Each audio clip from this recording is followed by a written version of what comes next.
Hello and welcome back dear students. आज हम आपके सामने ले आए हैं इलेक्ट्रोस्टैटिक्स का लेक्चर नंबर 18, जहां पे हम अपनी डिस्कशन को कंटिन्यू करेंगे on the topic of electric dipole, है ना।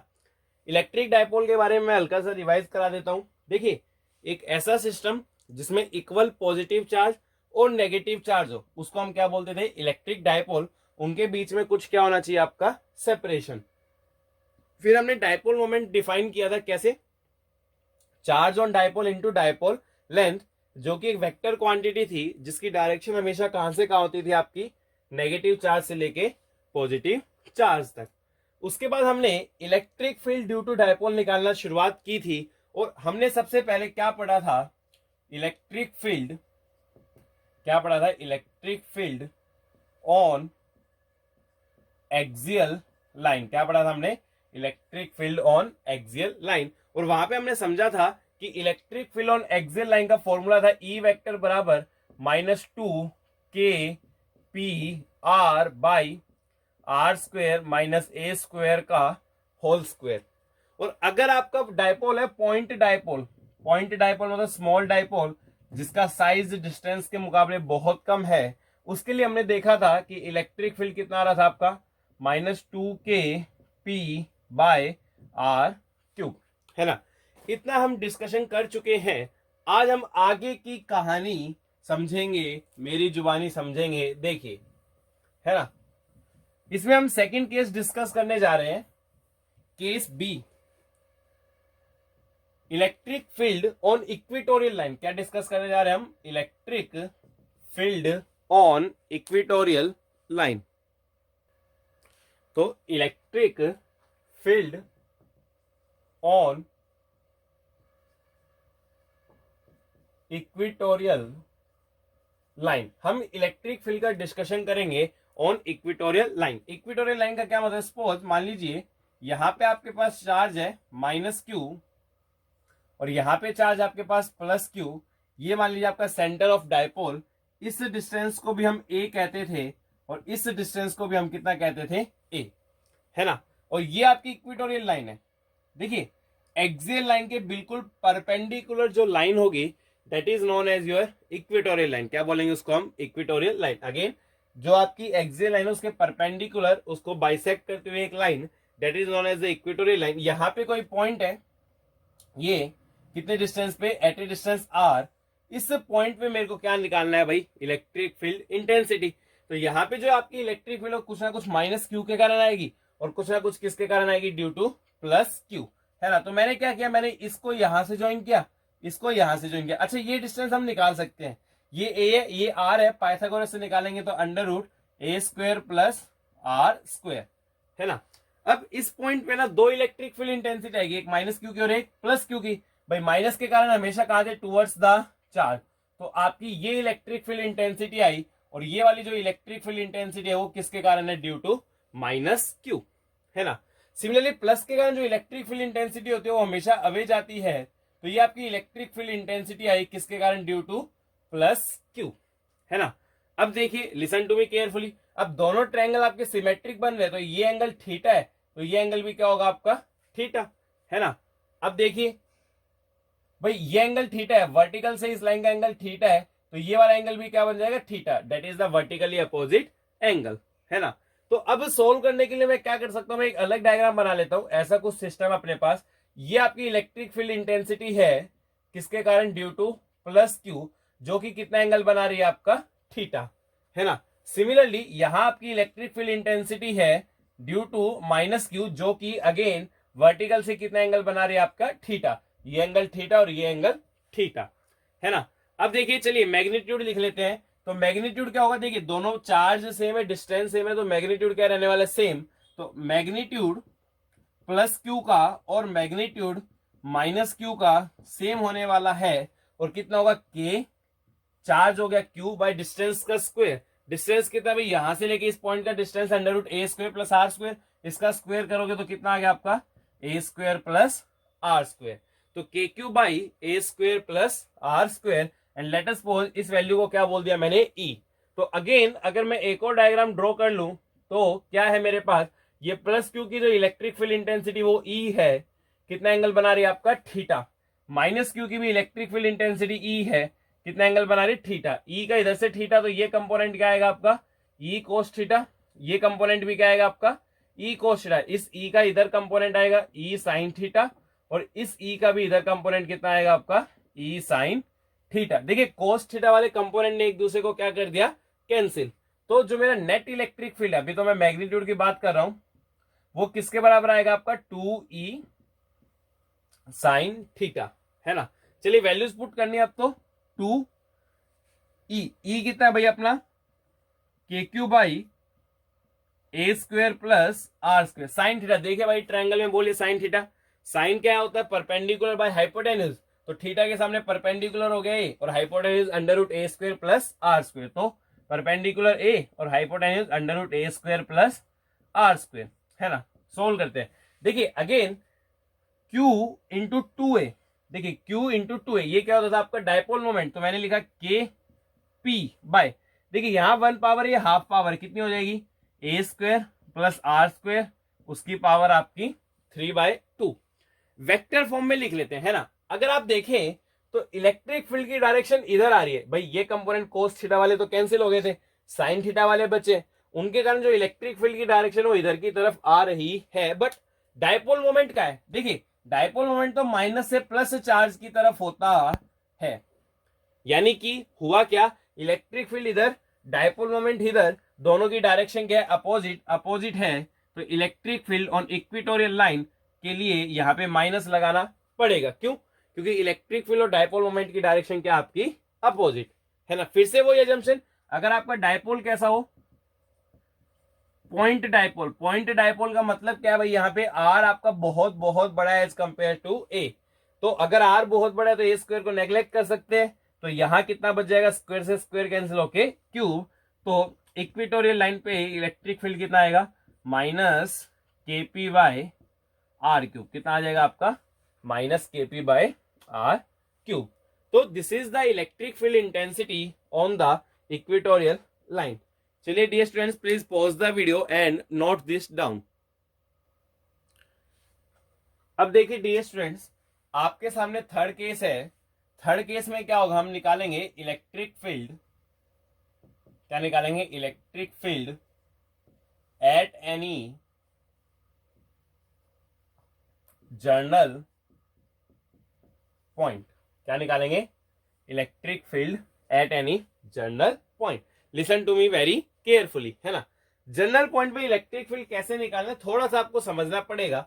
जैसे मान लीजिए आपका डायपोल है, ये चार्ज आपका माइनस क्यू है, इससे कुछ दूरी पे ये चार्ज क्या आपका प्लस क्यू, ये मान लीजिए आपका क्या है सेंटर ऑफ द डायपोल, ये डिस्टेंस मान लीजिए आपका ए है, ये डिस्टेंस भी कितना आपका ए, सेंटर से आर डिस्टेंस पे ही पॉइंट है, बट अब की बार वो डायपोल मोमेंट से कुछ एंगल बना रहा है, मान लीजिए डायपोल मोमेंट से कितना एंगल बना रहा है वो थीटा, है ना। देखिए अगर आप एक्सियल लाइन पे जाएंगे, इसको खींच के एक्सियल लाइन तक लेके जाएंगे तो थीटा कितना हो जाएगा आपका 0, और इसको खींच के इधर लेके जाएंगे इक्वेटोरियल पे आएंगे तो थीटा कितना हो जाएगा आपका 90।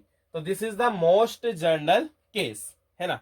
अब यहां पे मेरे को इलेक्ट्रिक फील्ड निकालना है, मैं कैसे सोल्व करूंगा वो समझना आवश्यक है। देखिए मैं क्या कर रहा हूं, मैं पी को, अच्छा हम मान के चल रहे हैं कि कैसा डायपोल है, शॉर्ट डायपोल, है ना, नहीं तो डेरिवेशन करना काफी मुश्किल हो जाएगा, तो हम ऑलरेडी मान के चल रहे हैं हमारा डायपोल कैसा डायपोल है, शॉर्ट डायपोल। तो देखिए इस P का इधर से एंगल थीटा है, तो ये कंपोनेंट तो डियर स्टूडेंट्स कितना आ जाएगा आपका P cos थीटा, है ना। और एक कंपोनेंट इसका परपेंडिकुलर में आएगा, भाई यहां से थीटा है तो P cos थीटा, तो परपेंडिकुलर कंपोनेंट कितना हो जाएगा आपका P sin थीटा। अब हमें एक बात ये समझनी है कि P cos थीटा, अब मैं P नहीं बात करूंगा, मैं दो की बात करूंगा, P cos थीटा और P sin थीटा। अगर हम ध्यान से सोचे तो P cos थीटा के लिए ये पॉइंट किसकी तरह बिहेव कर रहा है, तो हम देखेंगे कि ये P cos थीटा की तो लाइन के अलोंग ही आ रहा है, तो P cos थीटा के लिए तो ये पॉइंट कैसा हो गया आपका लाइक ऑन एक्सियल लाइन, किसकी तरह लाइक ऑन एक्सियल लाइन। सुनिए एक्सियल लाइन में क्या था हमारे पास, देखिए ये माइनस क्यू था, ये प्लस क्यू था, और आपका डायपोल मोमेंट इधर था, है ना, और आपका पॉइंट भी इधर ही था। भाई एक्सियल लाइन का मतलब क्या था, ये डायपोल मोमेंट इधर और पॉइंट भी इधर, यानी कि डायपोल मोमेंट की डायरेक्शन में अगर पॉइंट है, सुनिए डायपोल मोमेंट की डायरेक्शन में पॉइंट है तो उसी को हम क्या बोलते हैं, एक्सियल लाइन। तो देखिए P cos थीटा की डायरेक्शन में ही पॉइंट है ना, यानी P cos थीटा के लिए तो पॉइंट कैसा हो गया आपका, एक्सियल पॉइंट। कैसा पॉइंट हो गया आपका, एक्सियल पॉइंट। अगर डायपोल मोमेंट की डायरेक्शन में ही पॉइंट है तो वो क्या होता है आपका, एक्सियल पॉइंट। डायपोल मोमेंट की डायरेक्शन में ही पॉइंट है तो एक्सियल पॉइंट। तो एक्सियल पॉइंट पे जो इलेक्ट्रिक फील्ड की डायरेक्शन हो किसके अलोंग होती है, अलोंग द डायपोल मोमेंट। तो इधर मैंने क्या लिखा, यहां आपका इलेक्ट्रिक फील्ड आएगा किसके कारण, P cos थीटा, और एक्सियल है तो हम क्या लिख सकते हैं 2k, P की जगह क्या लिखा, P cos theta by r q. Okay dear student, चलिए अब देखिए इक्विटोरियल का मतलब क्या होता था, डायपोल मोमेंट के अगर परपेंडिकुलर पॉइंट है तो उसको हम क्या बोलते थे, इक्विटोरियल, है ना। डायपोल मोमेंट के परपेंडिकुलर पॉइंट है तो उसको हम क्या बोलते थे, इक्विटोरियल। तो सिमिलरली देखिए ये डायपोल मोमेंट है, इसके परपेंडिकुलर ही पॉइंट है, तो P sin थीटा के लिए किसकी तरह बिहेव कर रहा है, लाइक इक्विटोरियल। और इक्विटोरियल के केस में इलेक्ट्रिक फील्ड की डायरेक्शन डायपोल मोमेंट से क्या रहती है आपकी, अपोजिट, है ना। फिर से देख लीजिए P sin थीटा, ये पॉइंट P sin थीटा के परपेंडिकुलर है। अगर डायपोल मोमेंट से परपेंडिकुलर पॉइंट हो तो उसका मतलब कौन सी लाइन आपकी, इक्विटोरियल लाइन।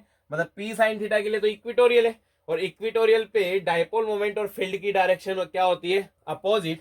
अपोजिट होती है तो फॉर्मूला क्या हो गया, के पी की जगह लिखा P sin theta by are cube. तो इस पॉइंट पे इलेक्ट्रिक फील्ड हमें दो कंपोनेंट मिल गए, एक मिला आपका 2k P cos theta by are cube, और एक क्या मिला हमें, KP sin theta by are cube. फिर से सुन लीजिए, डायपोल मोमेंट की डायरेक्शन में पॉइंट तो एक्सियल की तरह है, और डायपोल मोमेंट के परपेंडिकुलर पॉइंट तो इक्विटोरियल की तरह है। तो P cos थीटा की तो डायरेक्शन में ही है, तो P cos थीटा के लिए पॉइंट एक्सियल है, बट P sin थीटा के तो परपेंडिकुलर है पॉइंट, तो P sin थीटा के लिए पॉइंट कैसा आपका, equatorial point. Okay dear students, चलिए अब हम क्या करते हैं, अब हम इसको सोल्व करना है ना। ये मान लीजिए क्वांटिटी ए है और ये क्वांटिटी क्या है, बी। तो पहले तो मैं मैग्नीट्यूड निकाल लेता हूं, है ना। तो magnitude of net electric field, तो फॉर्मूला क्या होता है, under root A square plus B square plus 2ab cos theta. दोनों के बीच में एंगल 90 परपेंडिकुलर है, और cos 90 क्या होता है, 0। तो कितना हो गया, under root A square plus B square. तो अंडर रूट ए स्क्वायर मतलब इसका स्क्वायर करोगे तो कितना आएगा, मैं सीधा कर रहा हूं, 2 का square 4, k square p square cos square theta by r की पावर 6 प्लस बी स्क्वायर, इसका स्क्वायर करोगे तो k square p square sine square theta by r की पावर 6। देखिए के स्क्वायर पी स्क्वायर और आर की पावर 6 मैंने बाहर लिया दोनों तरफ से, तो क्या आएगा, केपी बाय आर क्यूब, और अंडर रूट में क्या बच गया, यहां पे बच गया भाई 4 cos स्क्वायर थीटा प्लस इधर कितना बच गया आपका, sine square theta. Okay dear students, चलिए थोड़ा सा और देख लेते हैं आगे। तो आपका जो नेट इलेक्ट्रिक फील्ड है वो कितना आएगा, केपी बाय आर क्यूब, है ना। अब देखिए साइन स्क्वायर थीटा को क्या लिख सकता हूं मैं, यहाँ पे साइन स्क्वायर थीटा का फॉर्मूला होता है आपका 1 माइनस कोस स्क्वायर थीटा। 4 कोस square theta minus cos square theta कितना हो गया भाई आपका, 3 कोस स्क्वायर थीटा प्लस 1। तो this is the magnitude of electric field intensity on any general point KP by are cube under root 3 cos square theta plus 1, है ना। अब देखिए डायरेक्शन और देख लेते हैं, क्या देख लेते हैं हम, डायरेक्शन। तो ये तो मेरा हॉरिजॉन्टल था जो डायपोल मोमेंट की डायरेक्शन थी, है ना। डायपोल मोमेंट ये देखिए ये एंगल थीटा है, तो ऑब्वियसली ये वाला एंगल तो कितना बन रहा होगा आपका, थीटा। मैंने क्या किया, मैंने एक कंप्लीट किया पैरेललोग्राम। तो ये मैंने क्या कंप्लीट कर दिया, अपना पैरेललोग्राम, है ना।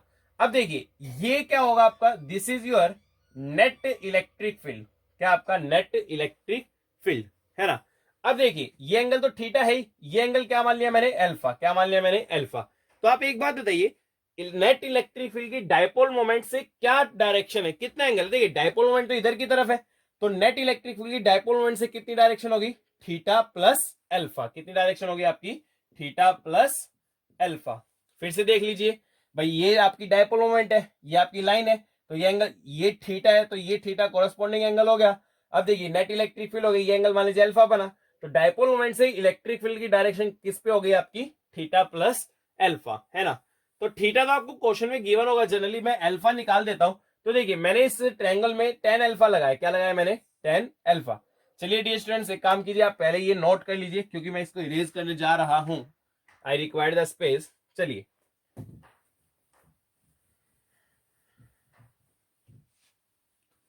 तो tan अल्फा देखिए इस ट्रायंगल में कैसे निकालेंगे, tan क्या होगा आपका परपेंडिकुलर बाय बेस, तो अल्फा के सामने परपेंडिकुलर ये वाला, ये और ये तो क्या आपका सेम, तो परपेंडिकुलर क्या लिख सकता हूं मैं, KP sine theta by are cube divided by, देखिए परपेंडिकुलर बाय बेस, बेस लिखोगे तो बेस कितना आ रहा है भाई आपका 2 KP cos theta by are cube, है ना।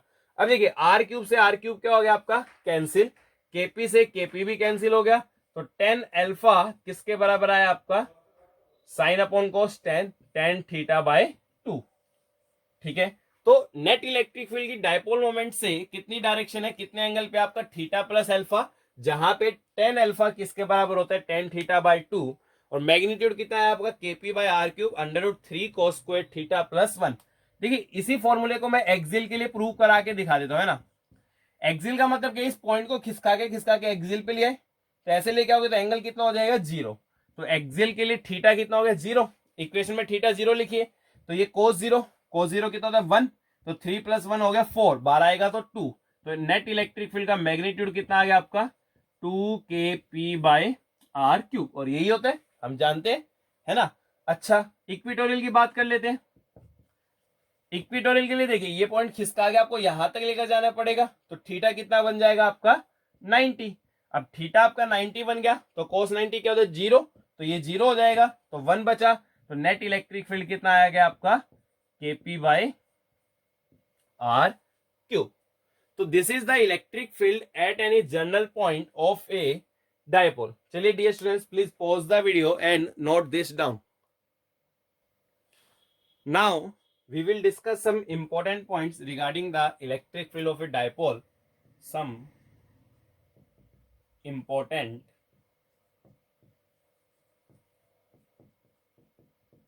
points,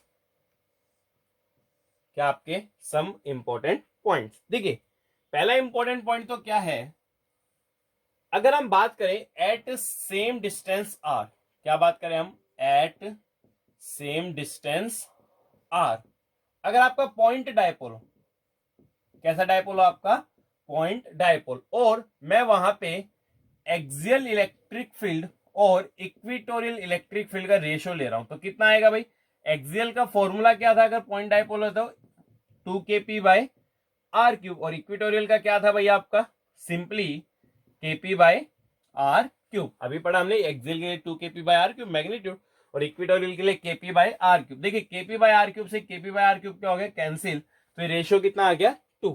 मतलब एक्सियल और इक्विटोरियल अगर सेम डिस्टेंस पे बात करें तो एक्सियल पे इलेक्ट्रिक फील्ड डबल होता है एज कंपेयर टू इक्विटोरियल, है ना। सेकंड देखिए सेकंड पॉइंट क्या कहता है कि जो आपका पॉइंट चार्ज था, ठीक है ना, क्या आपका जो पॉइंट चार्ज, उसके कारण जो इलेक्ट्रिक फील्ड था that is inversely proportional to r², है ना। पॉइंट चार्ज के लिए हमने फॉर्मूला देखा था KQ/r², यानी कि इलेक्ट्रिक फील्ड किसके इनवर्सली प्रोपोर्शनल था r², but for point dipole, किसके लिए, फॉर पॉइंट डायपोल जो इलेक्ट्रिक फील्ड है वो देखिए 2 KP/r³ आ रहा है, क्या आ रहा है आपका r³, तो इनवर्सली प्रोपोर्शनल होता है आपका r³, है ना। मतलब अगर हम डिस्टेंस को डबल करेंगे तो इलेक्ट्रिक फील्ड 1/8 टाइम्स हो जाएगा, अगर हमने डिस्टेंस को डबल किया तो इलेक्ट्रिक फील्ड कितना हो जाएगा आपका 1/8 टाइम्स। तो पॉइंट चार्ज के लिए is inversely proportional to r², और पॉइंट डायपोल के लिए inversely proportional to r³। Point number 3 देखिए पॉइंट चार्ज के लिए हम क्या बोलते हैं कि फॉर पॉइंट चार्ज जो आपका इलेक्ट्रिक फील्ड है, क्या आपका electric field is spherically symmetric, point charge के लिए जो इलेक्ट्रिक फील्ड होता है इज स्पेरिकली सिमेट्रिक, है ना। स्पेरिकली सिमेट्रिक का क्या मतलब है, जैसे मान लीजिए पॉइंट क्यू लिया और आपने यहाँ पे क्या ड्रॉ किया, एक स्फीयर ड्रॉ किया जिसकी रेडियस कितनी है r, और ये क्यू क्या है जिसका सेंटर। अब इस स्फीयर के हर पॉइंट पे इलेक्ट्रिक फील्ड का मैग्नीट्यूड क्या है सेम, भाई यहाँ भी के क्यू बाई आर स्क्वेयर, यहाँ भी के क्यू बाई आर स्क्वेयर, यहाँ भी के क्यू बाई आर स्क्वेयर, यहाँ भी के क्यू बाई आर स्क्वेयर और यहाँ भी के क्यू बाई आर स्क्वेयर। इसलिए हम क्या कहते हैं कि एक पॉइंट चार्ज के लिए जो आपका इलेक्ट्रिक फील्ड है that is the spherically symmetric, है ना। सिमिलरली अगर हम बात करें पॉइंट डायपोल, किसकी बात करें हम, पॉइंट डायपोल, तो उसके लिए हम क्या मान के चलते हैं कि जो आपका इलेक्ट्रिक फील्ड है, इलेक्ट्रिक फील्ड इज सिलेंड्रिकली, क्या आपका electric field is cylindrically symmetric, क्या आपका electric field is cylindrically symmetric, है ना। सिलेंड्रिकली सिमेट्रिक का क्या मतलब है कि जैसे मान लीजिए आपका माइनस क्यू था, ये आपका प्लस क्यू था, यहां से आपने आर डिस्टेंस पे थीटा एंगल पे पॉइंट लिया था, तो वहां कितना आया था आपका KP by are cube under root 3 cos square theta plus 1। अगर हम पॉइंट डायपोल मान ले, अब देखिए मैंने आर और थीटा को सेम रखूंगा तो इलेक्ट्रिक फील्ड क्या रहने वाला आपका, सेम। भाई इलेक्ट्रिक फील्ड क्या है, KP by are cube under root 3 cos square theta plus 1। ये किस पे डिपेंड कर रहा है, आर पे और थीटा पे। अगर मैंने आर और थीटा सेम रखा, क्या सेम रखा मैंने, आर और थीटा सेम, और मैंने इसको ऐसे मूव करवा दिया, तो देखिए यहां पे ये क्या बन जाएगा, आपको एक सर्कुलर सरफेस बन जाएगा। अगेन इलेक्ट्रिक फील्ड कब सेम रहेगा, जब आपका आर और थीटा क्या रहे, सेम। आर और थीटा सेम कब रहेंगे, जब मैंने क्या किया, यहां से इसको पकड़ा और घुमा दिया, तो क्या बन गया आपका, यहाँ पे बन गया आपका एक सर्कुलर सरफेस, है ना। फिर अगर मैं यहां पे आया, देखिए आर चेंज होगा, कॉरेस्पॉन्डिंगली थीटा सेम होगा, सॉरी आर चेंज होगा, कॉरेस्पॉन्डिंगली थीटा भी चेंज होगा। मैं फिर से पकड़ के घुमाऊंगा तो फिर से आपका एक सर्कुलर सरफेस बनेगा, वहां भी इलेक्ट्रिक फील्ड क्या होगा आपका, सेम। इस प्रकार से आपकी सारी जगह क्या बनते जाएंगे, सर्कुलर सरफेस। सर्कुलर सरफेस बन जाएंगे तो किस प्रकार की शेप आएगी आपकी, सिलेंड्रिकल। दैट्स वाई ये बोला जाता है कि पॉइंट डायपोल के कारण इलेक्ट्रिक फील्ड क्या होता है आपका, सिलेंड्रिकली सिमेट्रिक, है ना। चलिए डियर स्टूडेंट इन पॉइंट्स को नोट कर लीजिए, फर्स्ट पॉइंट को नोट कर लीजिए। मैं एक और पॉइंट लिखना चाह रहा हूं। एक इंपॉर्टेंट पॉइंट क्या है कि fourth, electric field takes finite time to propagate. क्या होता है, electric field takes finite time to propagate. Actually this is one of the physical significance of electric field. Electric field का फिजिकली सिग्निफिकेंस आपको मालूम चलेगा जब हम चैप्टर 8 में इलेक्ट्रोमैग्नेटिक वेव्स पढ़ेंगे कि इलेक्ट्रिक फील्ड अपने साथ क्या कैरी कर सकता है, एनर्जी कैरी कर सकता है, साथ में मोमेंटम भी कैरी कर सकता है ना। वो हम आगे की बात है चैप्टर नंबर 8 में पढ़ेंगे। यहाँ पे क्या है कि electric field takes final time to propagate. मान लीजिए सपोज ये चार्ज आपका क्यू है ना, आर डिस्टेंस पे आपको इलेक्ट्रिक फील्ड मालूम होता है, कितना होता है आपका, के क्यू बाई आर स्क्वेयर, है ना। अब देखिए मान लीजिए अगर आपने इस चार्ज को डिस्टर्ब किया, इसको कैसे भी मोशन में लेके आए, तो ऑब्वियसली यहां पे फील्ड क्या होगा, चेंज, है ना। पर ऐसा नहीं है कि जैसे ही आप मोशन में ले गए यहां पे फील्ड एकदम से चेंज हो जाएगा, ऐसा नहीं है। फील्ड चेंज होने में क्या लगता है आपका, कुछ ना कुछ फाइनाइट टाइम लगेगा। और वो टाइम कैसे पता चलता है, टाइम किसके बराबर होता है आपका, डिस्टेंस अपॉन स्पीड। किसके बराबर होता है, डिस्टेंस अपॉन स्पीड। कितना डिस्टेंस है भाई आपका, ये डिस्टेंस है आर, और इलेक्ट्रिक फील्ड किससे ट्रेवल करता है, विद स्पीड सी। सी को बोलते हैं स्पीड ऑफ लाइट। क्या बोलते हैं हम, स्पीड ऑफ लाइट। तो इलेक्ट्रिक फील्ड को प्रोपेगेट करने में टाइम लगता है, वो ट्रेवल करता है विद स्पीड ऑफ लाइट। ऐसा नहीं है कि तुरंत आपको यहां फील हो जाएगा कि चेंज हो गया, कितने टाइम बाद आपको फील होगा, after a time R by C. कितने टाइम के बाद, after a time R by C. चलिए dear students please pause the video and note this down. चलिए डियर स्टूडेंट्स आपके सामने आपके स्क्रीन पे क्वेश्चन है, आप अपनी वीडियो को पॉज कीजिए and try to solve it. Video को पॉज कीजिए and try to solve it. एक बहुत ही साधारण सा और सिंपल सा सवाल। चलिए आपने कर लिया होगा, अब हम करते हैं ना, सिंपल है। The electric field due to a short dipole, already क्या बोल दिया आपका, कैसा डायपोल है, शॉर्ट डायपोल या point dipole, at a distance r on the axial line from its mid point it's same as that of electric field at a distance r dash on equatorial line determined r by r dash। यानी क्या कहते हैं कि axial line और equatorial line पे जो आपका electric field है वो क्या आपका सेम। तो एक्सियल लाइन पे इलेक्ट्रिक फील्ड क्या होता है भाई आपका 2 kp by are cube. Axial line पे डिस्टेंस भी r बोला है तो r cube but equatorial line पे कितना होता है भैया आपका KP by are cube, but equatorial line पे डिस्टेंस कितना बोला आर डैश, तो केपी बाय आर डैश का क्यूब। अब देखिए केपी से केपी क्या हो गया आपका कैंसिल, इसको इधर ले जाइए, तो r cube by are dash का क्यूब कितना आ गया आपका 2, दोनों तरफ क्यूब रूट लीजिए तो आर बाय आर डैश कितना आ जाएगा 2 की पावर 1/3। तो this is the simple answer of this simple question. R by are dash कितना आएगा आपका 2 रेज टू पावर 1/3। चलिए dear students please pause the video and note this down. Dear students next question आपकी screen पर है, अपनी video को pause कीजिए and try to solve this question. अपनी वीडियो को पॉज कीजिए and try to solve this question. चलिए आपने कोशिश जरूर की होगी, अब हम समझते हैं सॉल्यूशन या आंसर। देखिए क्या कहते हैं, ए स्मॉल डायपोल जिसका डायपोल मोमेंट है P vector is located at origin. कहां पे लोकेटेड आपका origin. Consider a point S, S point है with position vector R vector है ना, पोजीशन आर है with respect to centre at point S net field is perpendicular to P vector when, है ना। कहने का क्या मतलब है, देखिए ये मान लीजिए आपका डायपोल हो गया माइनस क्यू प्लस क्यू, ये आपका डायपोल मोमेंट हो गया माइनस से पॉजिटिव चार्ज की तरफ पी वेक्टर। आपने यहां से एक पॉइंट लिया है ना आर डिस्टेंस पे, और मान लीजिए कितना एंगल है थीटा। वो ये कहता है कि यहाँ पे जो इलेक्ट्रिक फील्ड है ना वो डायपोल मोमेंट के क्या है परपेंडिकुलर, तो बताइए थीटा कितना होना चाहिए।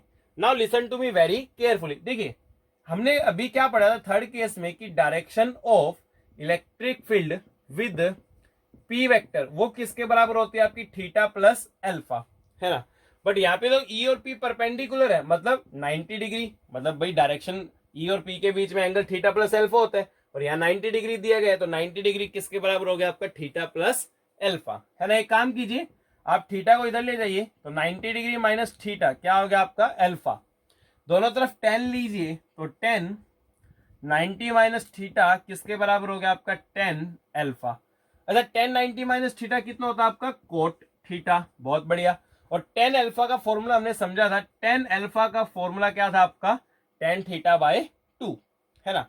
तो एक काम कीजिए कोट थीटा को मैंने लिखा 1/10 थीटा और इधर ले गया, तो क्या है 2 बराबर 10 स्क्वायर थीटा, है ना। तो अब स्क्वायर रूट लीजिए, तो √2 किसके बराबर आ गया tan थीटा।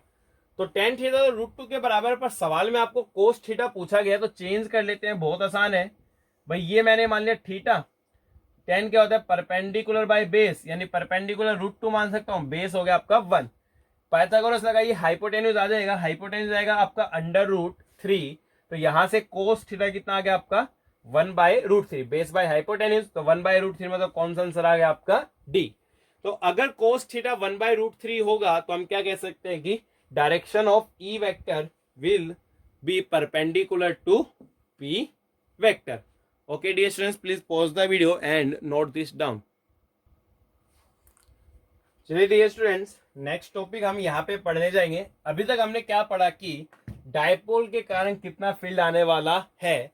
अब हम डायपोल को बाहर के किसी फील्ड में रखेंगे, वो फील्ड कहां से आया ये हमें मालूम नहीं है, बट वो फील्ड है और उसके अंदर किसको रखा गया डायपोल को। तो सबसे पहले हम क्या डिस्कस करने जा रहे हैं इसमें, डायपोल इन यूनिफॉर्म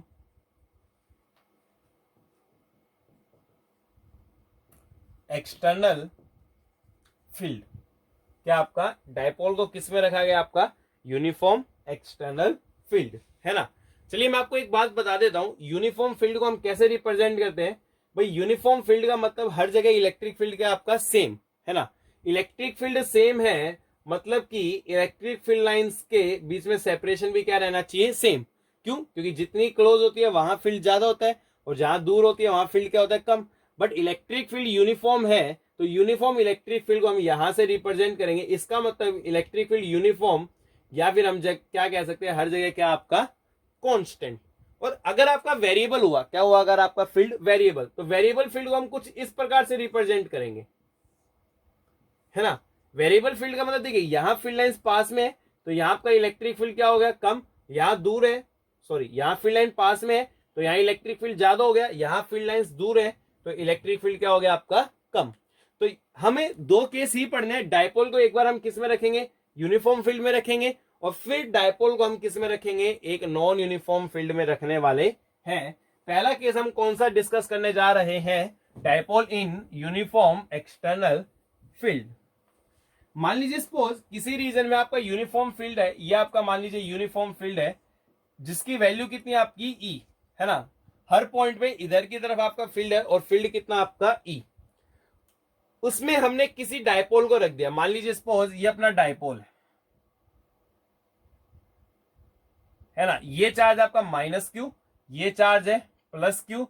डायपोल की लेंथ है ना, मान लीजिए सपोज कितनी मान ली मैंने, डायपोल की लेंथ हमारे स्टैंडर्ड्स के मुताबिक मैंने मान ली 2a।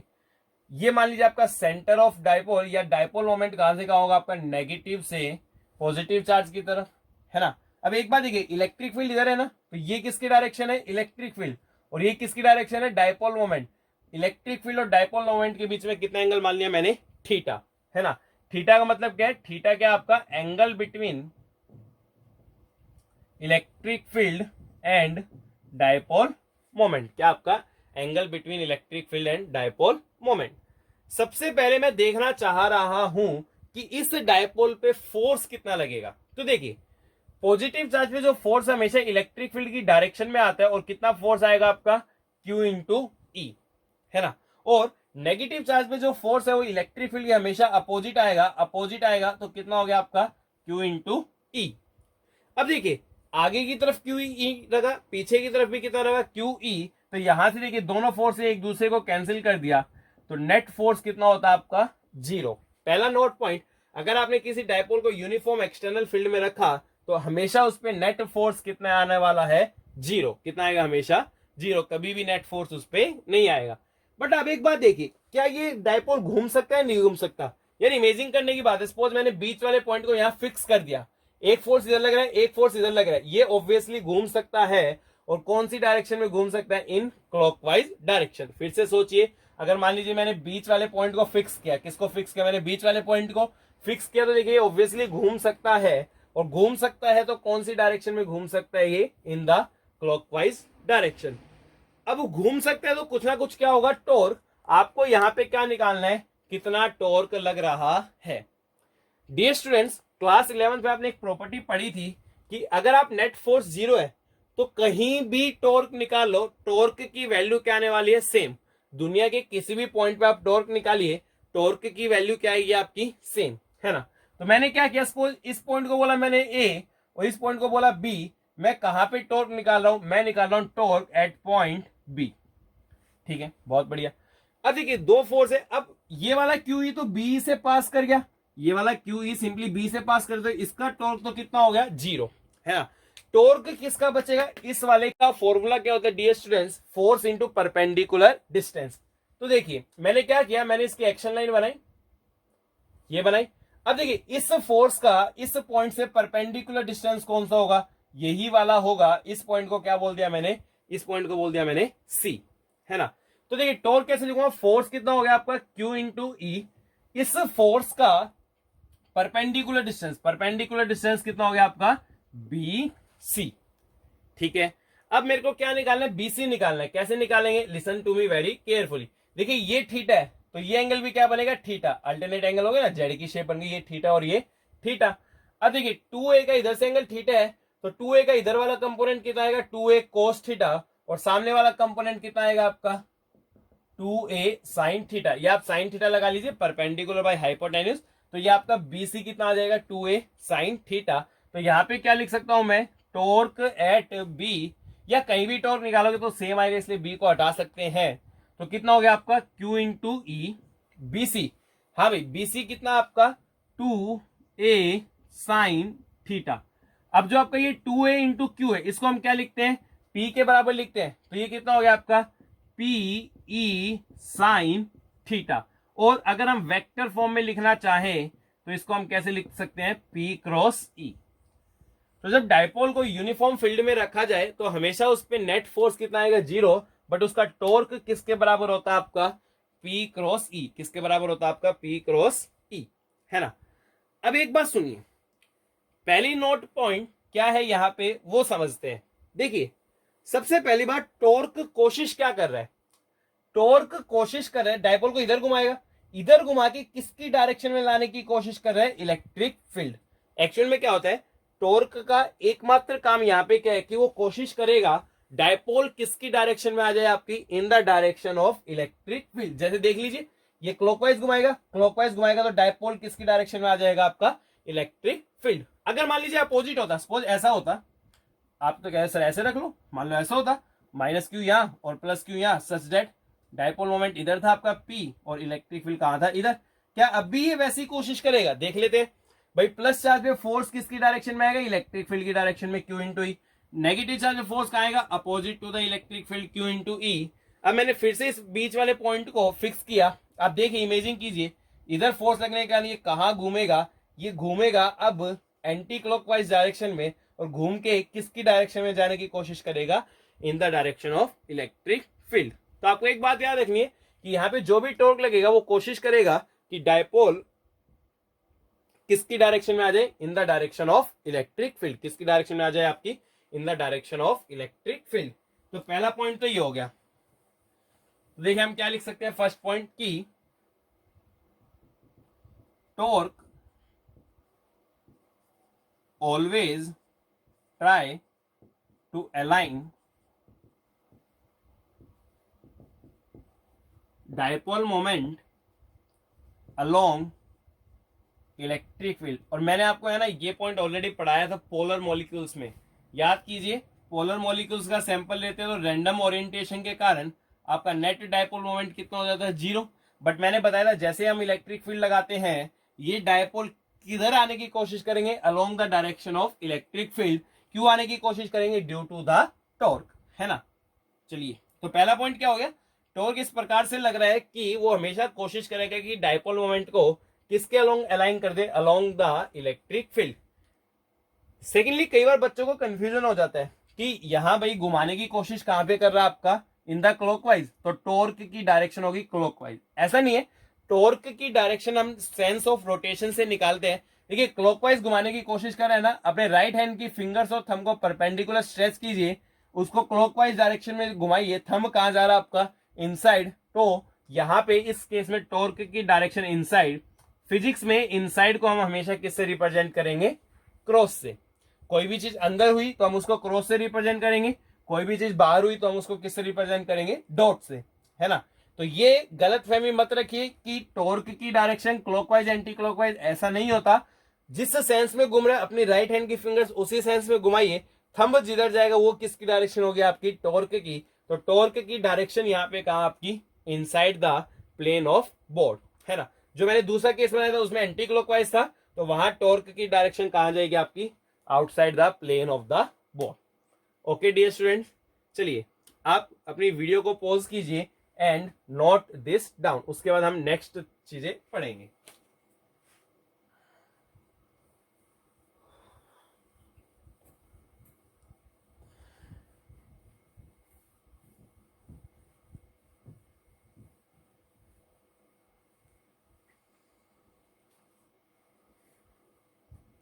अब इसमें आता आपका equilibrium of dipole in uniform field. अभी हमने फोर्स और टॉर्क के बारे में समझा, अब हम क्या समझने जा रहे हैं, equilibrium of dipole in uniform field. तो listen to me very carefully कि इक्विलिब्रियम कैसे होता है, कैसे हम समझ सकते हैं। देखिए इक्विलिब्रियम के लिए दो नेसेसरी कंडीशन होना जरूरी है। इक्विलिब्रियम के लिए नेट फोर्स भी 0 होना चाहिए और नेट टॉर्क भी कितना होना चाहिए, 0। जो भी सिस्टम इन दोनों कंडीशन को सेटिस्फाई करे उसको हम इक्विलिब्रियम में बोलते हैं। तो इक्विलिब्रियम के लिए नेट फोर्स भी 0 होना चाहिए और नेट टॉर्क भी क्या होना चाहिए, 0। जब डायपोल को आप यूनिफॉर्म फील्ड में रखोगे तो ये कंडीशन तो सेटिस्फाइड है कि नेट फोर्स कितना होता है, 0, साथ में आपका नेट टॉर्क भी कितना होना चाहिए, 0। अब टॉर्क का फॉर्मूला क्या लिख सकते थे हम, पीई साइन थीटा, वो किसके बराबर होना चाहिए, 0, ना पी 0 ना ई 0। तो क्या हो सकता है, sine theta is equal to 0। और साइन थीटा 0 दो जगह होता है, एक तो 0 डिग्री पे होता है और एक किसने पे होता है आपका 180 डिग्री। मतलब एक तो आपका इक्विलिब्रियम जब आएगा जब P और E क्या होंगे आपके पैरेलल, उनके बीच में कितना एंगल बनेगा, 0 डिग्री। और एक इक्विलिब्रियम कब आएगा, जब आपके P और E अपोजिट होंगे, या उनको हम क्या बोलते हैं, एंटी पैरेलल। एक इक्विलिब्रियम आपका तब आएगा, है ना। तो दो इक्विलिब्रियम पोजीशन है, एक theta is equal to 0 degree है और एक theta is equal to 180 degree. अब होता क्या है कि दो इक्विलिब्रियम पोजीशन है, इनमें से एक पोजीशन आपकी स्टेबल इक्विलिब्रियम होती है, स्टेबल इक्विलिब्रियम होती है। देखिए आपने जरूर +1 में पढ़ा होगा, हम थोड़ा बताएंगे यहां भी। एक तो स्टेबल इक्विलिब्रियम होता है और दूसरा क्या होता है आपका अनस्टेबल। वैसे तो तीसरा भी होता है आपका न्यूट्रल इक्विलिब्रियम, बट वो मैं यहां डिस्कस नहीं करना चाह रहा। तो देखिए stable equilibrium and unstable equilibrium, है ना। स्टेबल और अनस्टेबल का मतलब क्या है, सिंपल सा एक एग्जांपल है, मैं यही एग्जांपल देता हूं। मान लीजिए कोई आपका बर्तन वर्तन कुछ भी यहाँ बोल रखी है, क्या रखी है यहाँ, बोल, आराम से रखे, इक्विलिब्रियम में कोई समस्या नहीं है। अगर आपने इसको थोड़ा सा डिस्प्लेस किया, थोड़ा सा डिस्प्लेस करके आप यहां ले गए, तो वापिस ये सेम पोजीशन में आके रुकेगी या डिफरेंट पोजीशन में। देखिए अगर आपने यहां से इसको थोड़ा सा हिलाया, वापिस घूम फिर के इसी पोजीशन पे आके ये रुकेगी। अगर दोबारा उसी पोजीशन पे आ जाए तो वो कैसा इक्विलिब्रियम, आपका स्टेबल इक्विलिब्रियम, है ना। सिमिलरली यहां पे टॉप पे एक ऑब्जेक्ट रखा था, बिल्कुल इक्विलिब्रियम था, कोई दिक्कत नहीं है। इसको जरा सा हिलाया, क्या ये वापस इस पोजीशन पे आ सकता है, नहीं, ये पॉसिबल नहीं है। तो इसलिए इस इक्विलिब्रियम को हम क्या कहते हैं, अनस्टेबल इक्विलिब्रियम। क्या कहते हैं इस इक्विलिब्रियम को हम, अनस्टेबल इक्विलिब्रियम, है ना। तो अगर घूम फिर के अपनी पोजीशन को दोबारा अचीव कर ले तो वो आपका स्टेबल इक्विलिब्रियम, और घूम फिर के दोबारा उस पोजीशन को अचीव कदापि ना कर पाए, that is the unstable equilibrium. तो यहां पे एक आपका स्टेबल इक्विलिब्रियम होगा और दूसरा क्या होगा, आपका अनस्टेबल इक्विलिब्रियम। मैं बता देता हूं, theta is equal to 0 degree, ये कैसा इक्विलिब्रियम आएगा आपका, स्टेबल, और 180 डिग्री ये कैसा आएगा आपका, अनस्टेबल इक्विलिब्रियम, है ना। देखिए वो ऑलरेडी मैं प्रूव कर भी चुका हूं, देखिए कैसे, सुनिए, लिसन केयरफुली। मैंने बताया टॉर्क किस प्रकार से लगता है कि P और E को पैरेलल ले आए, है ना, वो हमने समझ लिया था। अब देखते हैं theta is equal to 0 degree.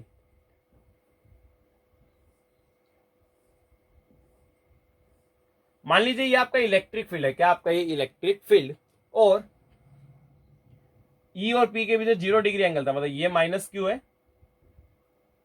और ये मान लीजिए +q, तो ये क्या हो गया आपका P वेक्टर, दोनों के बीच में कितना एंगल था आपका, 0 डिग्री।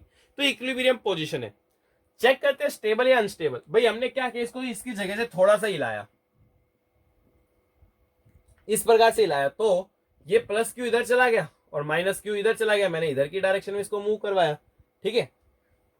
अब देखिए ये हम जानते हैं कि टॉर्क इस प्रकार से लगेगा कि जो P वेक्टर उसको किसके अलोंग ले, E के अलोंग, मतलब वापस लाने की कोशिश कर रहा है, तो ऑब्वियसली कैसा इक्विलिब्रियम हो गया आपका, स्टेबल इक्विलिब्रियम। नहीं तो फिर से समझ लीजिए, भाई प्लस चार्ज पे जो फोर्स है along the electric field Q into E, और नेगेटिव चार्ज पे जो फोर्स है opposite to the electric field Q into E।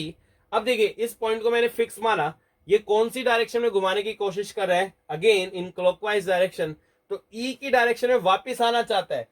जो चीज वापिस आना चाहती है वो कौन सा इक्विलिब्रियम होती है, आपकी स्टेबल इक्विलिब्रियम।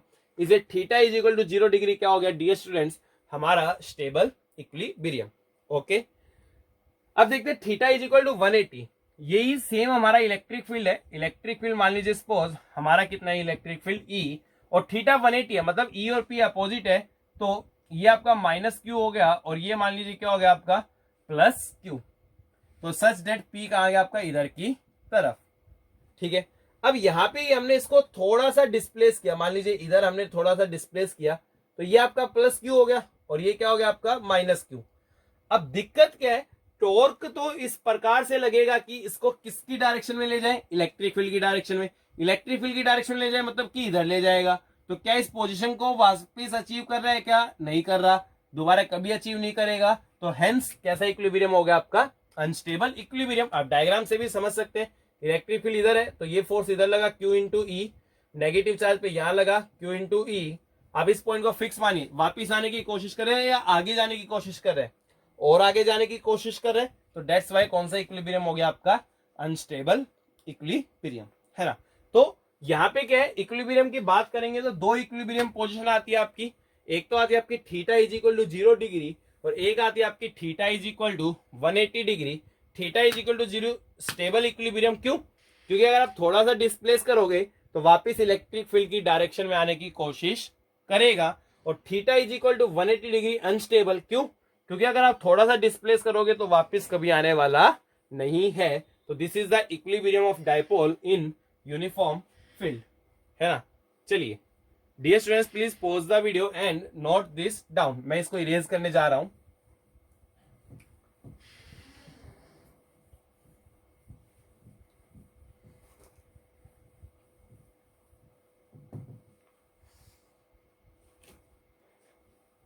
अब देखिए,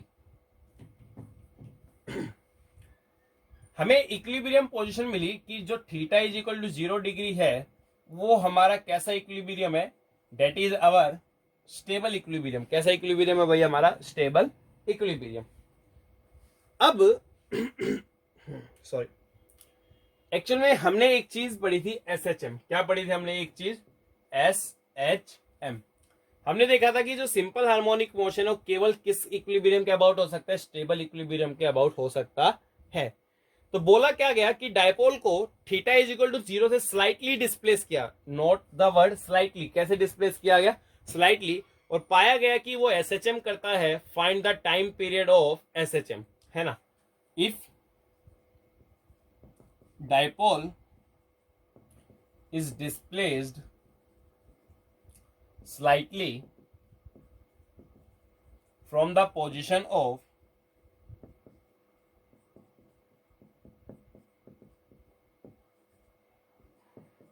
stable equilibrium, it performs.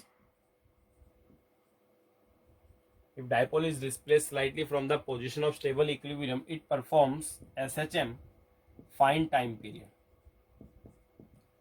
क्या फाइंड करना है? Find time period of SHM, है ना। सुनिए, देखिए एक्चुअली में पहली बात यहाँ टॉर्क की कहानी है तो आपका रोटेशनल SHM आएगा, लीनियर SHM नहीं आएगा। तो मैं आपको रोटेशनल SHM और लीनियर SHM में थोड़ा सा फर्क बता देता हूं, क्योंकि जनरली आपको लीनियर ही याद रहता है। देखिए कंडीशन क्या थी? लीनियर SHM कब होता था? जब आपका जो फोर्स है, नेट फोर्स, वो किसके बराबर आया? आपका -kx। किसके बराबर आया? आपका -kx। यहां क्या होता है? जो आपका नेट टॉर्क है ना, वो किसके बराबर आना चाहिए? माइनस ये के आपका SHM कांस्टेंट यहाँ है, उसको KT से लिखते हैं, इनटू। देखिए यहां आपका लीनियर डिस्प्लेसमेंट आता है, यहां क्या आता है? आपका एंगुलर डिस्प्लेसमेंट। लीनियर में फोर्स आता है और रोटेशनल में क्या आता है? टॉर्क। फिर हम क्या लिखते थे? फोर्स किसके बराबर होता है? MA is equal to -kx। m को नीचे ले जाओ तो ये कितना आ जाएगा? -k/m into x. Similarly torque का फॉर्मूला क्या होता है डियर स्टूडेंट्स? टॉर्क होता है आपका I इंटू एल्फा, है ना। मास की जगह मोमेंट ऑफ इनर्शिया और एक्सेलरेशन की जगह क्या आपका? Angular acceleration is equal to -kt theta. तो एल्फा कितना आएगा आपका? -kt/i into theta. अब ax के प्रपोर्शनल आते हैं तो इस टर्म को हम क्या बोलते हैं? ओमेगा स्क्वायर, जो कि कितना हो गया? k/m। और फिर टाइम पीरियड निकालते कैसे? 2π/ओमेगा। सिमिलरली यहाँ पे ये टर्म क्या होती है आपकी? ओमेगा स्क्वायर, जिसको हम क्या बोलते हैं? KT/i। और उसके बाद टाइम पीरियड हम कैसे निकालते हैं? टाइम पीरियड किसके बराबर होता है आपका? 2π/ओमेगा। तो this is the comparative between linear SHM and rotational SHM। Obviously यहाँ पे रोटेशनल SHM हो रहा है तो हमें ये प्रूव करना पड़ेगा, और ये प्रूव करके ये तरीका है to evaluate the time period. अगर किसी स्टूडेंट को ये ध्यान नहीं है तो प्लीज इसको नोट कीजिए, क्योंकि मैं इसको इरेज करने जा रहा हूं। चलिए देखते हैं।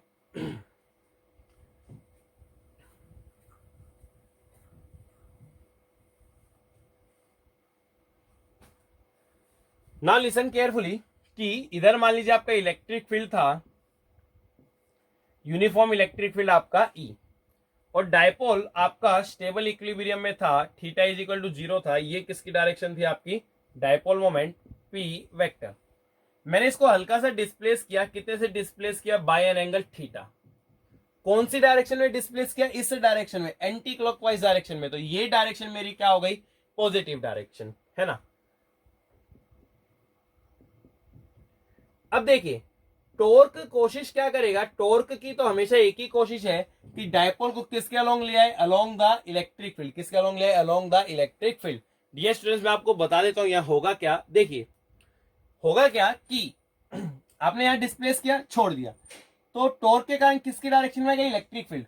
अब इलेक्ट्रिक फील्ड की डायरेक्शन में आते आते वो स्पीड अचीव कर लेगा, तो यहां पे तो टॉर्क जीरो हो गया, पर वो रुक नहीं सकता अपनी स्पीड के कारण। कहां जाएगा? नीचे। जैसे ही नीचे जाएगा इलेक्ट्रिक फील्ड आएगा, ना भाई ना भाई, वापस मेरी डायरेक्शन में ही आना आपको, तो ये नीचे जाएगा, थोड़ी दूर जाके रुक जाएगा, फिर वापस से इलेक्ट्रिक फील्ड की डायरेक्शन में जाएगा, पर रुक नहीं सकता क्योंकि इसके पास स्पीड आ चुकी है, तो फिर से ऊपर चला जाएगा। अब यहां जाके रुकेगा क्योंकि इलेक्ट्रिक फील्ड वापस बुला रहा है, तो इलेक्ट्रिक फील्ड की डायरेक्शन में जाएगा, पर रुक नहीं सकता क्योंकि इसके पास स्पीड अचीव हो गई है, तो नीचे जाके रुकेगा, फिर वापस। तो इस प्रकार से क्या करेगा? आपका एसएचएम करता रहेगा, है ना। तो this is the practical aspect.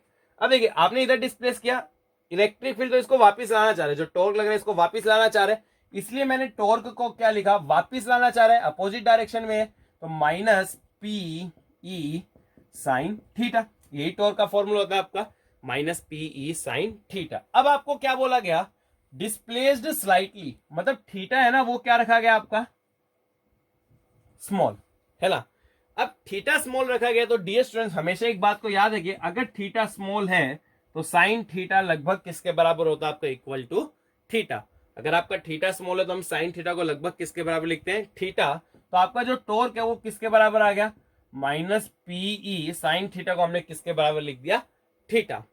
अब टॉर्क किसके बराबर होता है? टॉर्क का फॉर्मूला अभी समझाया था, आई एल्फा बराबर माइनस पीई थीटा, आई को नीचे ले जाओ, तो एल्फा कितना आया? Minus PE by I into theta. ये टर्म एल्फा थीटा के बराबर, ये टर्म मैंने क्या बोली थी, क्या होती है आपकी? Omega square.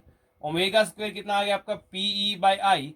तो ओमेगा कितना आ गया भाई आपका? Under root PE by I. तो यहां से टाइम पीरियड निकालेंगे तो 2 pi by omega, value put करेंगे तो 2 pi I by under root I by PE. This is the time period of dipole in uniform external field. Time period is equal to 2 pi under root I by PE.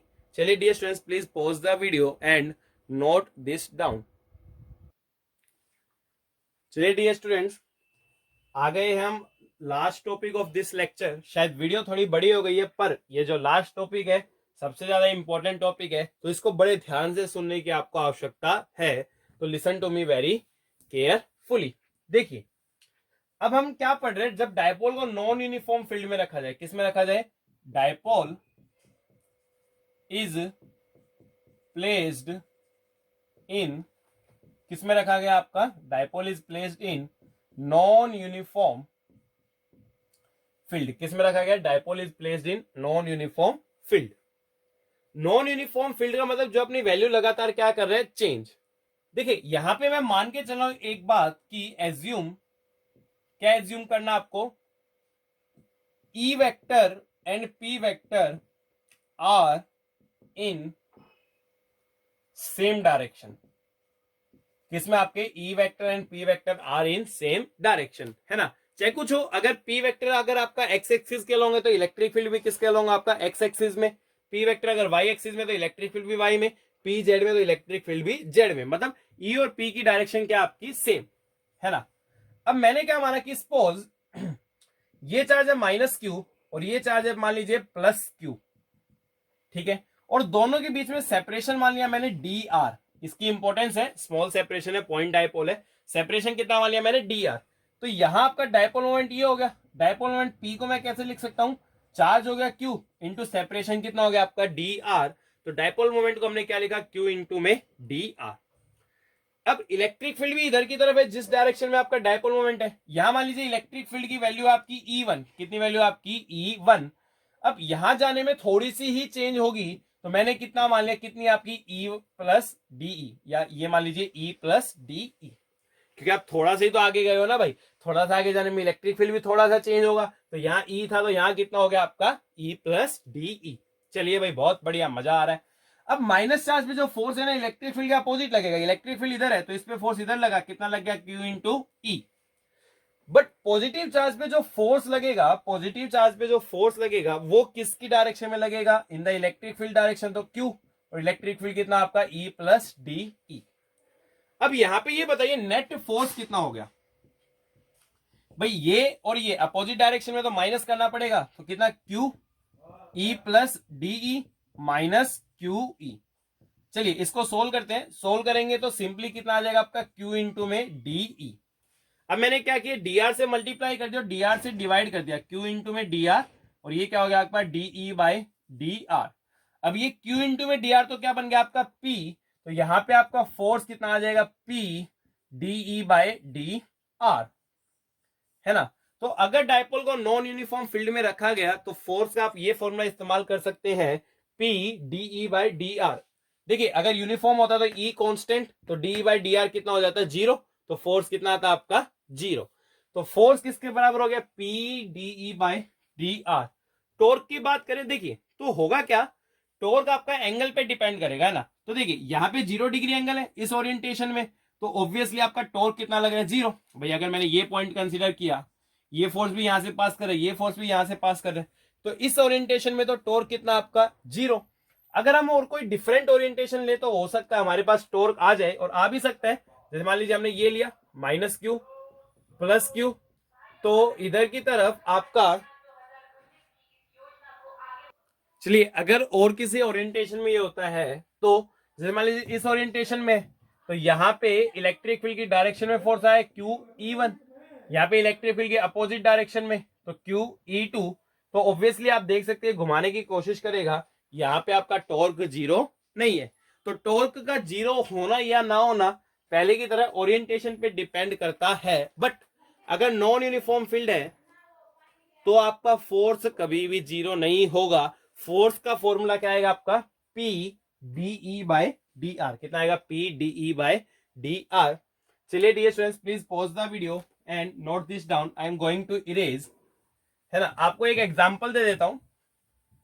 जैसे मान लीजिए suppose, example क्या है, example क्या, मान लीजिए suppose एक point charge आपका Q, क्या आपका एक पॉइंट चार्ज Q, है ना। अब पॉइंट चार्ज के कारण क्या है, यहां पे आपका एक डायपोल रखा है, ठीक है ना।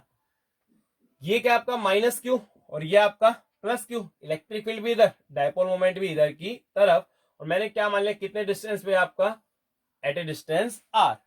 देखिए जो आपका एक पॉइंट चार्ज है उसका फील्ड होता है नॉन यूनिफॉर्म। क्या फील्ड होता है भाई, पॉइंट चार्ज के फील्ड का फॉर्मूला क्या होता है, ई बराबर के क्यू बाई आर स्क्वायर। मतलब पास में फील्ड ज्यादा होगा और जैसे दूर जाओगे वहां फील्ड क्या हो जाएगा, कम। कैसा फील्ड आपका, नॉन यूनिफॉर्म फील्ड। अगर आपसे पूछा जाए कि इस डायपोल पे फोर्स कितना लग रहा है, तो फोर्स का फॉर्मूला क्या, P de by D are. P तो ठीक है, मेरे को de बाई डी आर निकालना, तो कैसे निकालूंगा भाई, डिफ्रेंशिएट करना पड़ेगा। पहले मैंने क्या किया कि इसको मैं ऊपर ले गया, तो आर की पावर कितनी आ गई, -2। अब देखिए de बाई डी आर निकालिए तो कितना हो गया, के क्यू, जो पावर वो आगे आ जाती है, -2 कहाँ गया, आगे, और आर की पावर में से कितना माइनस करना है, 1, तो ये हो गया -3। तो कितना आएगा, -2 के क्यू बाई आर क्यू। तो ये आ गया आपका डीई बाई डी आर। तो P DE by D R कितना आ गया, -2 के क्यू बाई आर क्यू, है ना। तो यहां पे हम आंसर कितना लिखेंगे, -2 के P Q by R Q. ये माइनस क्या इंडिकेट कर रहा है, माइनस का मतलब ये है कि जो फोर्स है पी के अपोजिट लगा है, पी के अपोजिट लगा है, मतलब कि ये डायपोल इधर की तरफ क्या होने वाला आपका, अट्रैक्ट होने वाला है। तो negative sign indicates that direction of force and dipole moment is, उनकी डायरेक्शन क्या आपकी अपोजिट, ठीक है डियर स्टूडेंट्स। और टॉर्क की बात करें, अगेन टॉर्क की बात करना उतनी समझदारी नहीं है, क्योंकि टॉर्क अगेन किस पे डिपेंड करेगा, ओरिएंटेशन। वो जीरो भी हो सकता है, वो नॉन जीरो भी हो सकता है, उसके बारे में कुछ कहा नहीं जा सकता। चलिए अपनी वीडियो को पॉज कीजिए, नोट दिस डाउन। चलिए डियर स्टूडेंट्स, आपकी स्क्रीन पे आपके सामने क्वेश्चन है, अपनी वीडियो को प्लीज पॉज कीजिए and try to solve this question. Video को पॉज कीजिए and try to solve this question, NCERT book से क्वेश्चन है ये। चलिए आपने कोशिश की होगी, अब हम समझ लेते हैं। In a certain region of space electric field is along Z direction throughout. Electric field किसके तरफ है, अलोंग द जेड डायरेक्शन, बहुत बढ़िया। But magnitude of electric field is however not constant, variable, मतलब नॉन यूनिफॉर्म आपका electric field है। Increases along positive Z direction, किधर की तरफ इंक्रीज करे, अलोंग पॉजिटिव जेड डायरेक्शन, और कितने रेट से। देखिए इस बात को समझे, 10⁵ न्यूटन पर कूलम्ब पर मीटर, यानी कि 1 मीटर जाने में कितना इलेक्ट्रिक फील्ड इंक्रीज होता है आपका 10⁵ न्यूटन पर कुलम। तो अगर मैं बात करूं डीई बाय डीजेड, देखिए ये तो आपका इलेक्ट्रिक फील्ड हो गया और ये क्या हो गया, डिस्टेंस। तो इलेक्ट्रिक फील्ड बाय डिस्टेंस, इसकी वैल्यू कितनी है 10⁵ Newton per coulomb. Electric field की यूनिट हो गई पर मीटर, है ना। मतलब कि 1 मीटर जाने में आपका इलेक्ट्रिक फील्ड कितना इंक्रीज हो रहा है dear students, 10⁵ Newton per coulomb. इस बात का मतलब आपका ये है। What are the force and torque experienced by a system having a total dipole moment? कितना है भाई डायपोल मोमेंट आपका 10⁻⁻7 कूलम मीटर, बट कौन सी डायरेक्शन में, नेगेटिव जेड डायरेक्शन। सुनिए, सपोज मैंने ये मान लिया, सपोज ये अपना जेड एक्सिस है। पहली बात, मेरा डायपोल मोमेंट किसमें, नेगेटिव जेड में, मतलब कि ये मेरा -q चार्ज होगा और ये चार्ज कैसा होगा मेरा +q, है ना। तभी डायपोल मोमेंट कौन सी डायरेक्शन में आएगा, नेगेटिव जेड। अब आपका इलेक्ट्रिक फील्ड किसमें, हमेशा positive Z direction through out. मैंने क्या माना कि सपोज यहाँ पे इलेक्ट्रिक फील्ड ई है, तो यहाँ पे कितना हो गया आपका ई प्लस डीई, और इस डिस्टेंस को अगेन कितना मान लिया मैंने, डी जेड। अब देखिए, मैं यहाँ पे फोर्स निकालना चाह रहा हूं, है ना। तो पॉजिटिव चार्ज पे जो फोर्स है ना, हमेशा कहां लगेगा, अलोंग द इलेक्ट्रिक फील्ड। कितना लग गया आपका, Q into E, electric field तो प्लस जेड में। और नेगेटिव चार्ज पे फोर्स कहां लगेगा, opposite to the electric field. तो कितना लग गया, क्यू इंटू में E plus D E, electric field इधर आपका।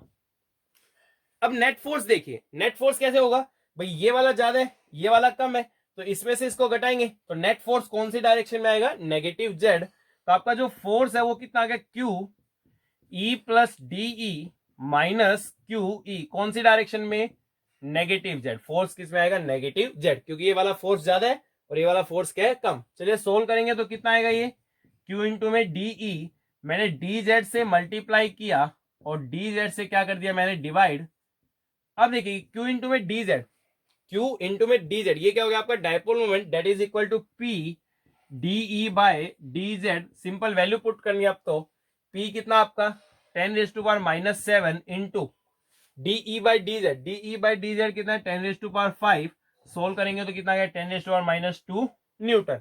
तो फोर्स लगा आपका 10⁻⁻2 न्यूटन, कौन सी डायरेक्शन में, नेगेटिव जेड डायरेक्शन। अच्छा टॉर्क, अरे किसी पॉइंट के अबाउट निकालो, ये फोर्स भी यहां से ये फोर्स भी यहां से, तो टॉर्क कितना हो गया आपका 0। तो this is the solution. Okay dear students, with this lecture we are going to end this video. अगर आपको वीडियोस पसंद आ रही है, कमेंट कीजिए, लाइक कीजिए, शेयर कीजिए, सब्सक्राइब कीजिए, अपने दोस्तों को भी बताइए for the wonderful experience in physics and all other subjects. अच्छा, डायपोल की एडवांस्ड लेवल की वीडियो इस वीडियो के बाद अपलोड की जाएगी, तो कॉम्पिटिटिव पॉइंट ऑफ व्यू से that video will be very very very important. अक्सर डायपोल से सवाल पूछे जाते हैं। Till then, thank you dear students.